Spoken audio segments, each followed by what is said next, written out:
જય માતા ખેડૂત મિત્રો, આજે તારીખ 21 ઓગસ્ટ 2024 ને આજની સવારની હવામાન અપડેટની અંદર માહિતી મેળવીએ તો ગુજરાતમાં 2 દિવસ હળવા મધ્યમ વરસાદને લઈને આગાહી. તો કયા ભાગોની અંદર છૂટો છવાયો વરસાદ ગાજવીજ સાથે જોવા મળશે તેની માહિતી મેળવીશું. તે ઉપરાંત જન્માષ્ટમી ઉપર કયા વિસ્તારની અંદર અતિભારે વરસાદની સંભાવનાઓ છે સિસ્ટમની પણ માહિતી આપણે આ વિડીયોની અંદર મેળવીશું. ચેનલમાં નવા હોય તો ચેનલને સબસ્ક્રાઇબ કરી નાખજો અને વિડીયોને લાઈક આપીને તમામ ખેડૂત ભાઈને શેર કરી દેજો. તો મિત્રો, ગુજરાતની અંદર ગઈકાલના રોજથી વરસાદની એન્ટ્રી મોટાભાગના વિસ્તારની અંદર સૌરાષ્ટ્ર હોય કે પછી મધ્ય પૂર્વ દક્ષિણ ગુજરાતની અંદર થઈ ચૂકી છે. આગામી 2 દિવસ દરમિયાન ગુજરાતના અલગ અલગ ભાગોની અંદર, જેમાં દક્ષિણ ગુજરાત, તેને લાગુ મધ્ય પૂર્વ ગુજરાતના ભાગો, તે ઉપરાંત સૌરાષ્ટ્રમાં, પૂર્વ સૌરાષ્ટ્ર, દક્ષિણ સૌરાષ્ટ્રમાં કાંઠાવાળા વિસ્તારોની અંદર છૂટો છવાયો ગઈકાલના રોજની જેમ વરસાદ નોંધાયો તે વિસ્તારોમાં ગાજવીજ સાથે આજે પણ હળવો મધ્યમ વરસાદ વરસી શકે છે. તે ઉપરાંત 23 અને 24 તારીખથી ગુજરાત રિજનમાં એટલે કે ઉત્તર ગુજરાત, મધ્ય પૂર્વ અને દક્ષિણ ગુજરાતના વિસ્તારોમાં વરસાદની માત્રામાં વધારો થાય અને વિસ્તારોમાં વધારો થાય તેવું અનુમાન રહેલું છે. તેની સાથે વાત કરવામાં આવે તો ગુજરાતમાં સાતમ આઠમના તહેવારો ઉપર ભારેથી અતિભારે વરસાદનો પણ એક રાઉન્ડ જોવા મળી શકે છે. તેવા સંજોગો જોવા મળી રહ્યા છે, તેવી શક્યતા જોવા મળી રહી છે.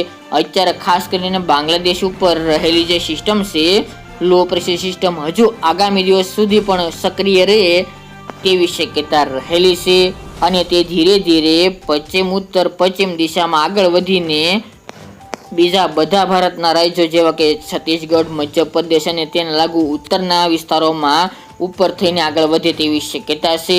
24-25 તારીખે બંગાળની ખાડીમાં ઓરિસ્સા નજીક એક નવું અપર એર સાયક્લોનિક સર્ક્યુલેશન સક્રિય બની શકે છે અને તે પહેલાં જે લો પ્રેશર સિસ્ટમ 19 તારીખ દરમિયાન બન્યું હતું તેનો ટ્રફ ગુજરાત સુધી તેનો છેડો લંબાશે અને 25 તારીખ સુધીમાં ગુજરાત સુધી તેનો ટ્રફ લંબાશે. આ સિસ્ટમ વધુ મજબૂત થઈને મુખ્યત્વે ઉત્તર પશ્ચિમ દિશામાં ગુજરાતના દક્ષિણ તેમજ રાજસ્થાન લાગુ વિસ્તાર તરફ આગળ વધે તેવી શક્યતાઓ છે. આ સિસ્ટમને કારણે ગુજરાતમાં અતિભારે વરસાદની શક્યતા રહેલી છે. તેમજ હાલ કોઈ ફેરફાર ન થાય તો તેના રૂટ પ્રમાણે અત્યારે જે સિસ્ટમ ચાલી રહી છે તે મુજબ ચાલે તો 25 થી લઈને 29 ઓગસ્ટ સુધીમાં ગુજરાતના મોટાભાગના વિસ્તારની અંદર ભારેથી અતિભારે વરસાદનો રાઉન્ડ જોવા મળી શકે છે, દિશામાં કોઈ પણ ફેરફાર ન થાય તો. અને એમાં વરસાદની માત્રાની વાત કરીએ તો ગુજરાતની અંદર 60% વિસ્તારમાં 1 થી લઈને 3 ઇંચ સુધીના વરસાદો ખાબકી શકે છે. 30% ગુજરાતના વિસ્તારોમાં 4 થી લઈને 6 ઇંચ સુધીના વરસાદ પડી શકે છે. જ્યારે કેટલાક છૂટાછવાયા ભાગોની અંદર અતિ ભારે વરસાદની પણ શક્યતાઓ છે, જેમાં 8 ઇંચ પ્લસ તેમજ 10 ઇંચ પ્લસ પણ વરસાદની શક્યતાઓ રહેલી છે. વાત કરવામાં આવે તો અતિભારે વરસાદની સંભાવનાઓ ખાસ કરીને દક્ષિણ ગુજરાતના ભાગો, લાગુ મધ્ય પૂર્વના ભાગો અને સૌરાષ્ટ્રમાં, એમાં પણ પશ્ચિમ સૌરાષ્ટ્ર અને દક્ષિણ સૌરાષ્ટ્રમાં ભાગોની અંદર શક્યતા અતિભારે વરસાદની શક્યતા જોવા મળી રહી છે.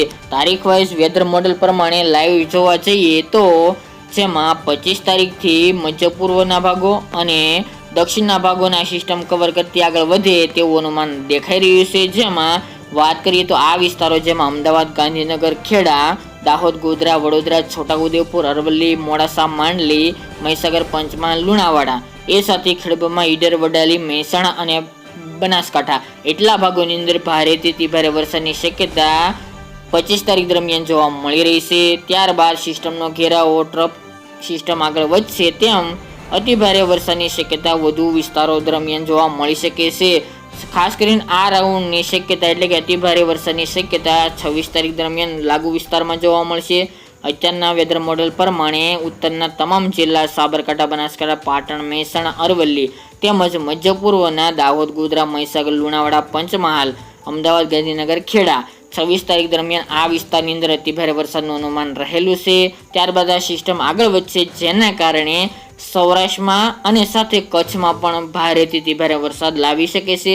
એમાં આપણે પહેલાં જણાવ્યું તે મુજબ કે પશ્ચિમ સૌરાષ્ટ્ર અને દક્ષિણ સૌરાષ્ટ્ર, જેમાં ખાસ કરીને જામનગર, દ્વારકા, રાજકોટ, બોટાદ, સુરેન્દ્રનગર, મોરબી એટલા ભાગોની અંદર, રાજકોટ સહિતના ભાગોની અંદર ભારેથી અતિભારે વરસાદનું અનુમાન રહેલું છે. આ સિવાય કચ્છના રાપર, ભુજ, ગાંધીધામ, માંડવી, મુદ્રા, નલિયા જે દરિયાકાંઠાના વિસ્તાર છે તેમાં પણ ભારેથી અતિ ભારે વરસાદ નોંધાઈ શકે છે.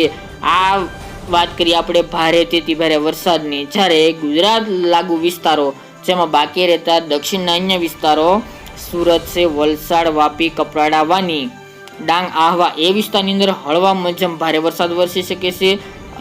તે ઉપરાંત ભરૂચ, અંકલેશ્વર, સુરત આજુબાજુના અમુક ભાગ્ય વિસ્તારો, નવસારી અને નર્મદા એ વિસ્તારની અંદર પણ મધ્યમ ભારે વરસાદની શક્યતા રહેલી છે. તેમાં વરસાદ શરૂઆતના દિવસોની અંદર વધુ જોવા મળી શકે છે. ત્યારબાદ 26 તારીખ બાદ તેમાં વરસાદની તીવ્રતા ઘટી શકે છે અને આ રાઉન્ડની શરૂઆત મધ્ય પૂર્વ અને દક્ષિણ ગુજરાતની અંદરથી 23 તારીખ બાદથી જોવા મળશે.